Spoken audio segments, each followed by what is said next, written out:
La question énergétique pour l'Europe outrepasse les frontières de l'espace européen.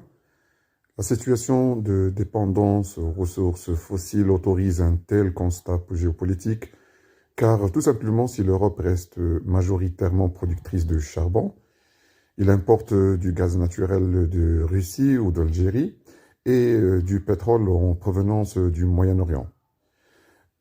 Mais l'énergie reposant encore sur des situations nationales, le degré de dépendance énergétique doit être distingué selon les pays.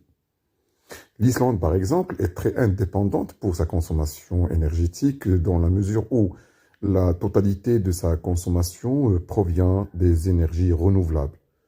À l'inverse, l'Irlande accuse une forte dépendance aux apports extérieurs, ce qui pose la question de sa sécurité énergétique.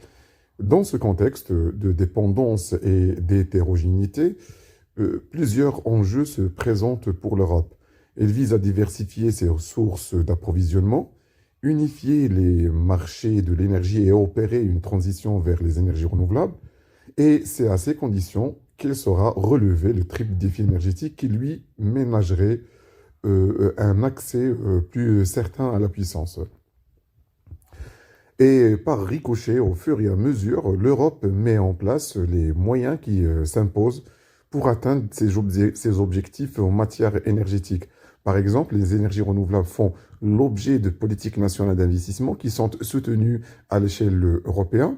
Ainsi, les projections de l'IFRI pour l'année 2030 montrent la capacité européenne à verdir son mix électrique. Euh, Michel Christiani estime même que les énergies renouvelables représentent 49% de l'électricité consommée.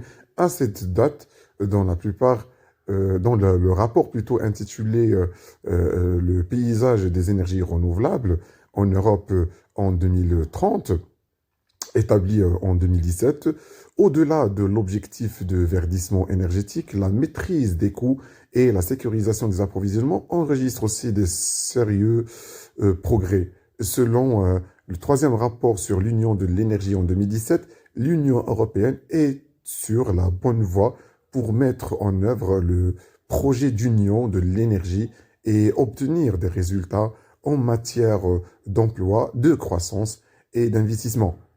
Cette tendance de fond donne à penser que l'Europe s'appuie sur la